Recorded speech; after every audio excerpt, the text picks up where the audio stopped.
Professor Sumita Roy, welcoming you to Sumita Roy's English classroom. I find many of you say that you find it difficult to speak without preparation. Speaking without preparation is called extempore speech. Extempore.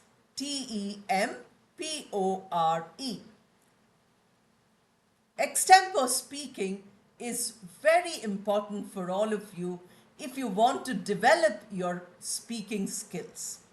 Start from the beginning just by repeating and then move on to a time when you can write down your speeches and speak and come to a point where you can speak without any preparation. We have many games like Just a Minute. They give you a topic and immediately you have to start speaking, but only for 1 minute. You cannot repeat yourself. You cannot deviate from the topic. That's a very interesting speaking game. We used to play it when we were students in school. So you can try to do it with yourself. Write down 5 or 6 topics. Put it in front of you. Pick up one, speak for a minute, record yourself. Then again, pick up another one, speak for another minute. In this way, you will be practicing extempore speech. Once you do that, you will find that you are becoming better at the use of English.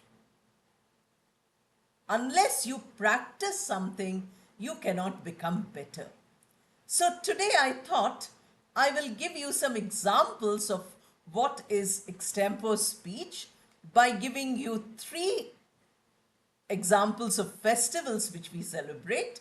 The topics are festivals, 3 festivals, and then we will also at the end talk about how you have to prepare for an extempore speech, what are the qualities you require to prepare for an extempore speech, etc. Therefore, I would like all of you to watch the video completely. I say it every day, but I don't know how many of you watch it completely. You might get tired of watching. Then don't watch it at once. Watch a little now and then watch some more later. Once you have understood the first part, go to the second part and so on. In this way, you will get benefited because all these videos are for your improvement. If you haven't subscribed to the channel, please subscribe. Share the video with as many people as you can because there are people who are eager to learn English. Like and comment also. Whenever you see the video which is helpful, please like and comment if you have any questions, because most of you who have questions are getting their responses regularly. I'm trying to answer the questions regularly. How regular that is, I'm not able to assure you. But you are getting your answers. Many suggestions have come from you and videos have been made based on those suggestions. So please remember that your suggestions in the comment box are very important for you to see that video on the channel. Short speeches, I have done already one where you had 5 short speeches. Your hobby or a great person or a book which you like and so on. Here we have 3 festivals. Let us see, festivals are a part of our experience. So we don't really need to prepare, what is that festival? How do we celebrate it? Let us talk about the festival Navratri, Ramzan or Ramadan, which ends in Eid al-Fitr, and then Christmas. These 3 festivals, I'm sure all of you know enough about it because we all celebrate. It doesn't really mean that only a particular denomination or a particular community celebrates these festivals. In any part of our country, you find everybody celebrating all these festivals. It is not specific to any religion. Navratri is 9 days of celebrating by worshipping the mother goddess. We usually worship what is called as Shakti, Mother Durga. because using all weapons, she conquers evil. It is the controlling of evil or destruction of evil, and it is the saving of good. That is the celebration.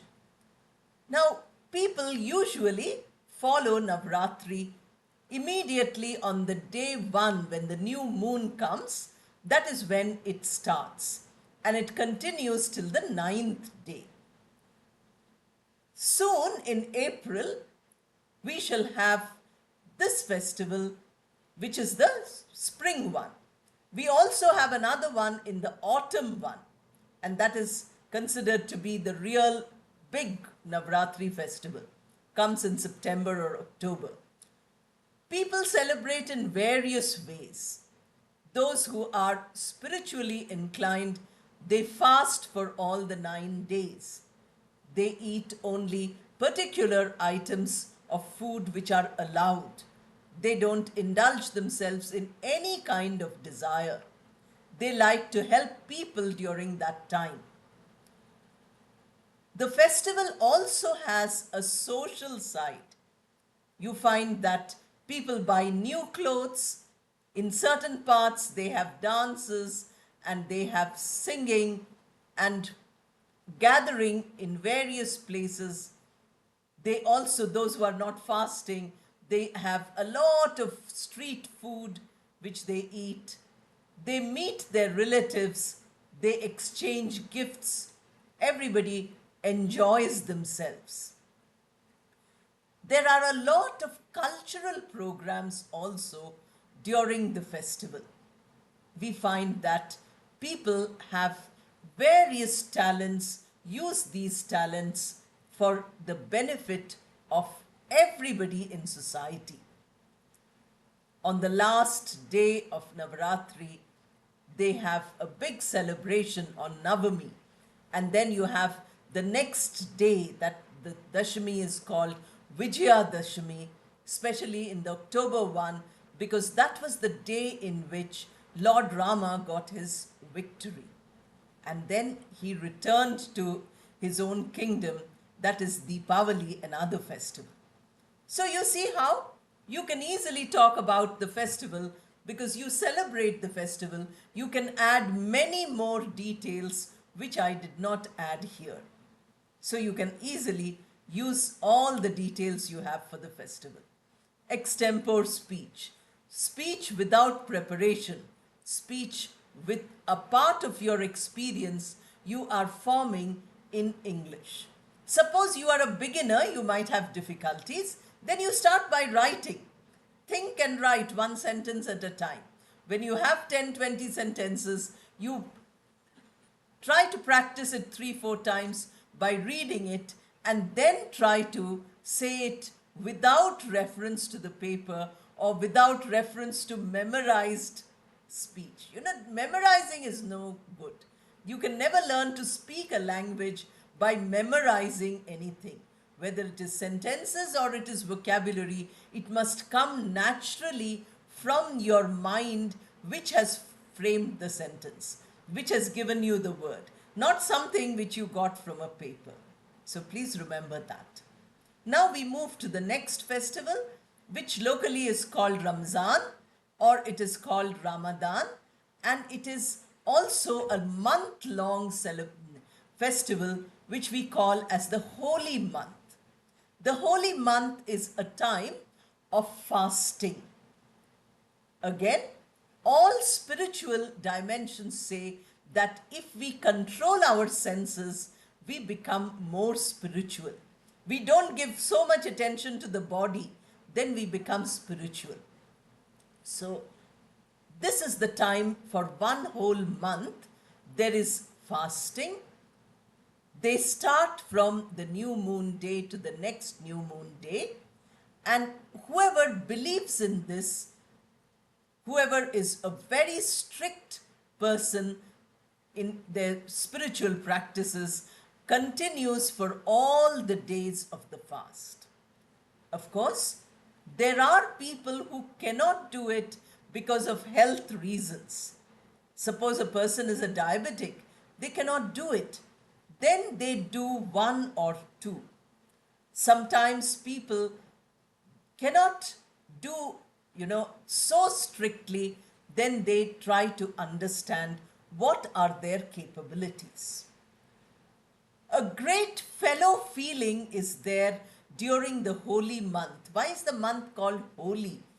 Holy because you are not only thinking of yourself, you're not saying that I will benefit, but you are looking at the larger community. Charity at this time is excellent. Everybody, all of us like to give something to the poor, to the deserving, especially somebody who is on a fast. If you give that person something in charity, that is considered to be a really good deed. Then you also have, the prayer. There are 5 times of prayer which we have usually in Islam. Every day there is prayer. The prayer discipline in Islam is excellent, and that discipline becomes more wholehearted. It becomes more involved. People cannot miss any of this because they are thinking that in this month we have to be holy, we have to be pure. The prayer, the namaz, purifies the mind. It not only purifies the body, not only keeps the body healthy, but it also gives you great mental peace. So you find this is there. The culmination of this, they have lots of celebrations throughout. They have some special occasions, especially on Fridays. And then we have the significance of this festival is that this was the time of revelation of Quran. When we read the Quran Sharif, we get benefited by the great precepts that are there. So this revelation came and we celebrate it. So at the end of the holy month, we have the Eid. Eid is a celebration, and this is Eid al-Fitr, where we have people meeting each other, exchanging gifts, inviting each other, feeding people who are poor in hundreds, and feeding their families, exchanging food item with everybody, neighbors and all. You go to meet your elders and they give you something as a token of appreciation, as a token to benefit you in your spiritual life. In this way, the celebrations are done. You will find that on the culmination day, on the day of Eid, everybody is wearing white clothes and going to the mosque for their prayers. That is considered to be the first duty. So you see how simple it is? We all know this festival. We all celebrate this festival. We all have experience of this festival. How to speak about it? Choose the correct vocabulary. Choose the correct type of sentences. And once you speak them out, you find that you have the ability to speak without preparation. Now we come to the third of our festivals. I said we are going to do 3. So we completed one, Navaratri. We completed the second, that is the Eid, preceded by the 1 month of fasting, that is Ramadan. And then you have, of course, the third festival is Christmas. Now, Christmas is a global festival because it is not only a religious festival now, but it is also a social festival, very powerfully social festival. Any part of the world you go to, you will find that they are celebrating Christmas. Christmas is the birth of Jesus Christ. In the Bible, we are told that because Adam and Eve committed the crime of eating the fruit of knowledge, they had to have somebody to redeem them. They had to have somebody to save them. So God sends his own son, Jesus Christ, to the earth. The birth of Christ and all the teachings of Christ are the New Testament. So we celebrate Christ's birth in Christmas in various ways. Small children in schools or in localities, they make models, a model of a barn, because Christ was born where animals are kept. There was no place for him to be born. He was born in this barn, and many people came to see him. The shepherds came, the wise men came. So children make these models, a small barn with the parents of Jesus, that is Mary and Joseph, and small models of all these. Many children also put up programs. Before the Christmas vacation begins, they have what is called as the nativity play. So somebody acts as the angel who comes and says Christ is going to be born, and so on. So celebration takes various forms, either making models by children or enacting the role by children. On Christmas Eve is 24th. There are many programs like carol singing. Young boys and girls of the locality go to each house and they sing beautiful songs, carols, late night, early morning. This is to spread Christmas cheer. Christmas is a time of generosity. Christmas is a time of charity. Christmas is a time of giving gifts, feeling that we love everybody. This love and spiritual benefit, this is there in all religions. In each festival we have this. So on the day of Christmas, there is a Christmas tree which is put up. There are lights and many decorations on the tree. They have special Christmas food and special items which are prepared, just like we have in the other two festivals also, special food. And then you have people visiting you. You go to the church and you attend the mass. All these are part of the celebration. You try to give as much as you can in charity. You try to help everybody. Family members, friends exchange gifts with each other. This is the time when huge amount of gift shops give you good bargains. Everything is well lit. And Christmas comes just before New Year. So we call it a celebration season. Within 5 days, 6 days, the New Year comes. And therefore, it is a great celebration. So you have seen now that these are 3 festivals which all of us have experience of and we can speak about. So when you are starting extempore speeches, please start by talking about what you know, your own experiences. Don't go into extempore speech with unfamiliar things, because unfamiliar things, you will run into problems. Somebody had written a comment that I could speak for some time, then I could not. The reason is because all your ideas got over. If it is something where you have limited number of ideas, then you cannot speak for a long time. When you have to speak for an hour, a long speech, then you need to prepare how many of those points you can give, how much detail you can give about each point so that it becomes 1 hour.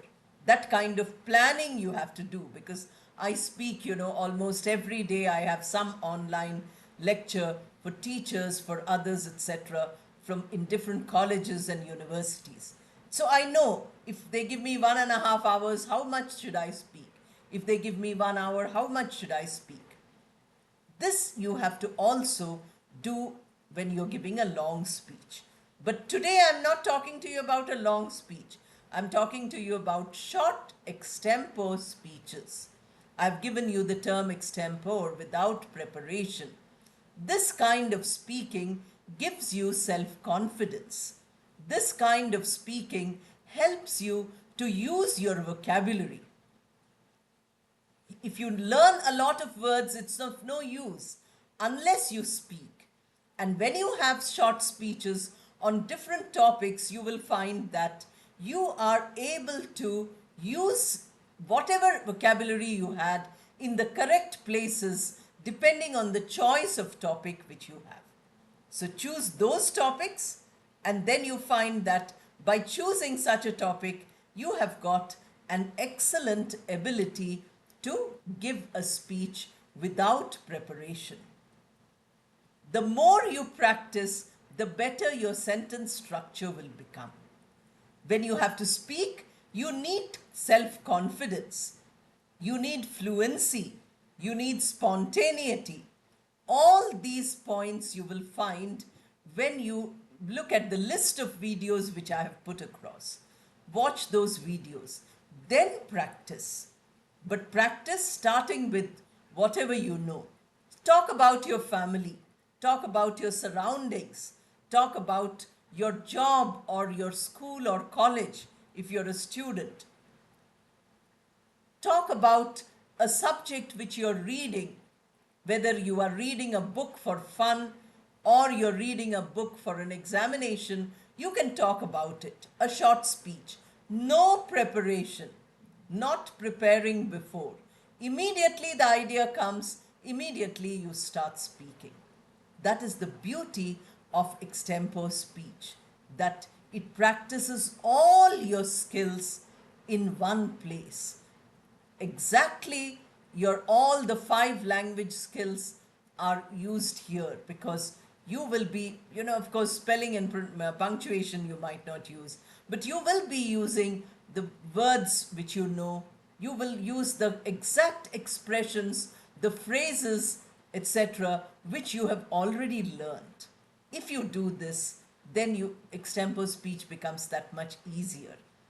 Therefore, I would like all of you to practice. I've just given you 3 festivals. Now think of the hundreds of festivals which the whole world celebrates. Somebody has written in a comment that I'm from Africa. We had thousands of students from Africa when I was teaching in Osmania University. Now, of course, I've retired, but students keep coming. And many of these students still keep in touch. So if you are watching from Africa, you can talk about your festivals. If you're watching from Brazil, you can talk about your festivals.